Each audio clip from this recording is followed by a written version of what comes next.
Assalamualaikum warahmatullahi wabarakatuh. Hello guys, tonton terus ya channel DNA Dana dan Alvin. Jangan lupa subscribe, like, share, and comment. Sukses dan tetap semangat. Check it out. Bye.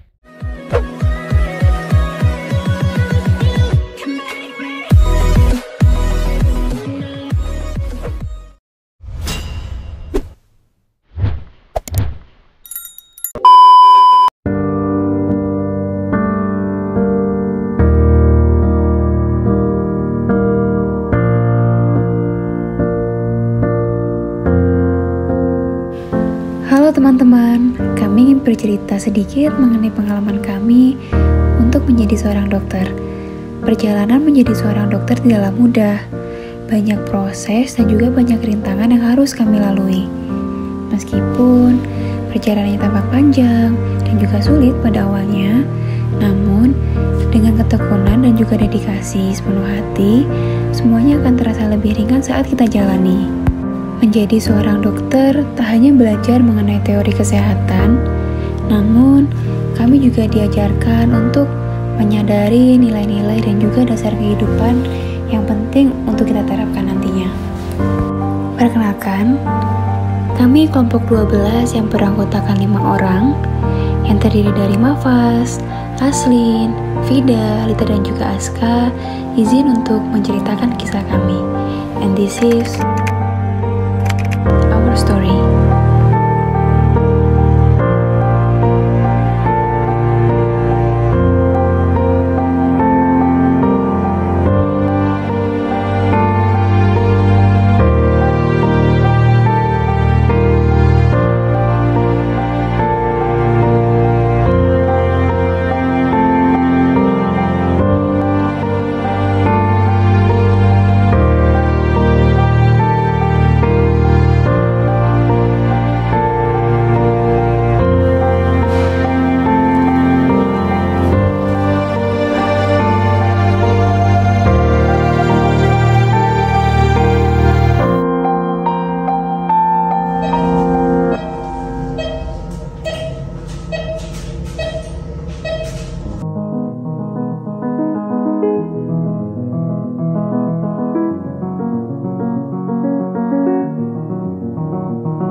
untuk bedah.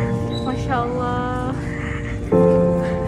Mas, tunggu. Satu kata untuk bedah dong. Kasih sayang. Aska, satu kata untuk bedah dong. Cermin. Anya, satu kata untuk bedah dong. Mental. Dan terakhir, satu kata untuk bedah dari saya adalah perhatian.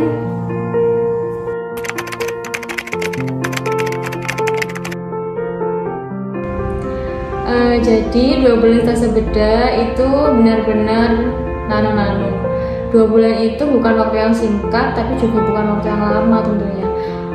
Banyak pelajaran yang bisa diambil, terutama di stase bedah ini. Yang pertama, kita harus berpikir kritis sebagai dokter. Jadi kita harus menggali apa yang ada di dalam pasien, termasuk hal-hal kecil yang ada di dalam pasien. Kita jangan sampai terlewat. Kemudian yang kedua, kita harus terbiasa untuk bertindak sangat tapi kita harus juga tetap berhati-hati dalam bertindak, karena yang kita tolong itu nyawa manusia. Terus yang terakhir, kita bukan hanya pintar tapi juga harus memiliki attitude yang baik itu ke sesama kolega, kemudian ke dosen-dosen kita, ke perawat-perawat, kemudian ke mbak-mbak gizi, ataupun ke semua komponen yang ada di rumah sakit, karena pintar saja itu tidak cukup tanpa attitude. Kemudian pesan yang saya berikan kepada dokter-dokter, terima kasih banyak atas segala ilmu yang telah dokter berikan kepada kita tanpa rasa pamrih.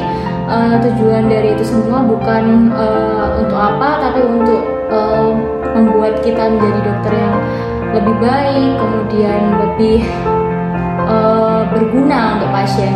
Kemudian pesan saya untuk teman-teman yang sebentar lagi menjadi senior, tetap kuat, tetap semangat, jangan lupa untuk tetap solid dalam berkelompok, dan jangan sampai menyerah. Kemudian pesan untuk junior yang akan masuk ke stase bedah, semangat. Sedangkan dari saya, pesan dan kesan untuk bedah adalah banyak sekali ilmu-ilmu yang kita dapatkan dari para dokter bedah yang mengajari kami selama 2 bulan terakhir. Tidak hanya dari ilmu kesehatan yang pada akhirnya bertujuan untuk membantu dan menolong pasien, membantu pasien untuk mendapatkan kesembuhan, tapi juga ada ilmu-ilmu dalam kehidupan yang mungkin selama ini kita juga tidak sadari.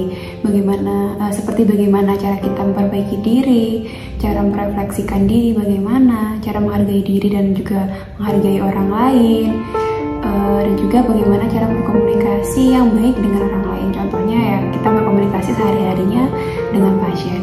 Itulah yang dilatih selama 2 bulan terakhir ini. Nah, dan pesan saya untuk teman-teman yang masih berada di stase bedah dan akan masuk stase bedah, bedah itu memang berat untuk dijalani dan terkadang juga ada rasa letih untuk menjalaninya. Namun selagi kalian menjalaninya dengan ikhlas, dan itu juga selagi masih dalam kebaikan, tidak ada yang sia-sia.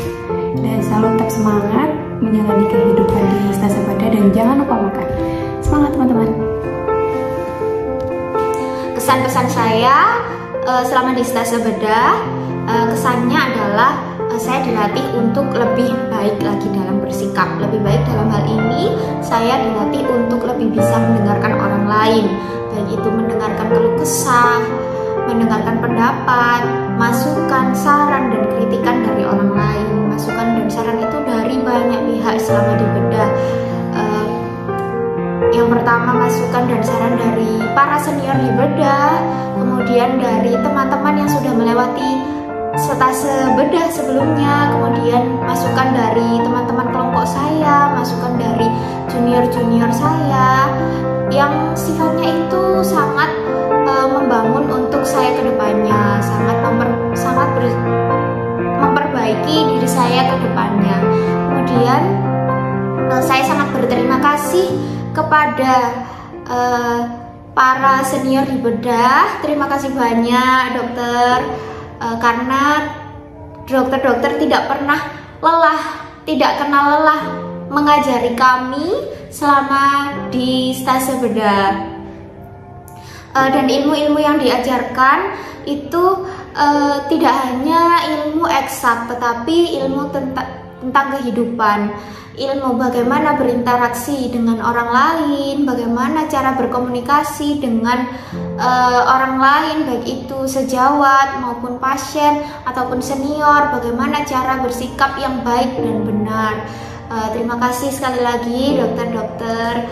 Kemudian untuk pesannya, untuk teman-teman yang masih di stase bedah maupun teman-teman yang akan memasuki stase bedah, selalu semangat, tetap semangat menjalani hari-hari di bedah. Di bedah ini merupakan satu stase yang kaya sekali ilmu. Kita bisa gali banyak sekali ilmu di bedah. Yang ilmu itu kadang tidak kita dapatkan di stase-stase sebelumnya, karena di bedah ini dokter-dokternya itu lebih perhatian lagi kepada kita, lebih mengenali kita lebih dalam lagi. Jadi galilah ilmu dari banyak pihak di bedah, baik itu dari senior, dari teman-teman yang sudah melewati bedah, dari kelompok, kemudian dari junior, seperti itu. Kemudian belajar di bedah atau di stase-stase yang lain, atau belajar di koas itu harus holistik, nggak boleh setengah-setengah. Kemudian anggap pasien itu adalah keluarga sendiri. Kemudian satu lagi yang terakhir, di bedah boleh capek, boleh sedih, tapi nggak boleh lama-lama. Kita harus tetap maju, jalan ke depan, nggak boleh letoi. Tetap semangat. Untuk kesannya di bedah itu, menurut saya bedah itu seperti cermin. Jadi saya itu tahu kekurangan-kekurangan saya, sehingga saya terus-menerus memperbaiki kekurangan-kekurangan saya itu. Dan di bedah ini saya jadi tahu bahwa tujuan akhir dari belajar itu bukan untuk ujian, tapi untuk kesembuhan dari pasien. Sehingga saya terus-menerus belajar dengan giat dan dengan benar, sehingga saya itu tidak menyakiti pasien, tapi dapat menolongnya. Tambahan juga buat teman-teman yang masih ada di bedah, pesannya kalau belajar di koas itu kita jangan anggap kita itu sebagai mahasiswa, kita itu anggap diri kita itu sebagai dokter. Jadi kalau belajar itu harus dilihat dari buku. Banyak buku yang udah di-share sama kita semua, sama senior-senior sebelumnya, itu tinggal dibaca. Beda kayak preklinik dulu, itu kita masih dengerin Prof. Chang. Sekarang kita udah nggak ada namanya Prof. Chang ya. Jadi semuanya itu harus dari buku. Sudah banyak referensinya, cuma tinggal dibaca aja. Kesan dan pesan saya untuk bedah. Jadi di bedah ini adalah kita dilatih untuk berpikir holistik, berperilaku holistik. Belajar yang banyak dan baca yang banyak itu belum cukup ketika kita belum bisa berlogika. Dan keduanya pun belum cukup ketika kita tidak mempunyai skill yang mumpuni. Dan ketiganya itu juga belum cukup ketika kita terlalu lama tidak gesit dan tidak cekatan. Dan semuanya itu akan runtuh ketika attitude kita jelek.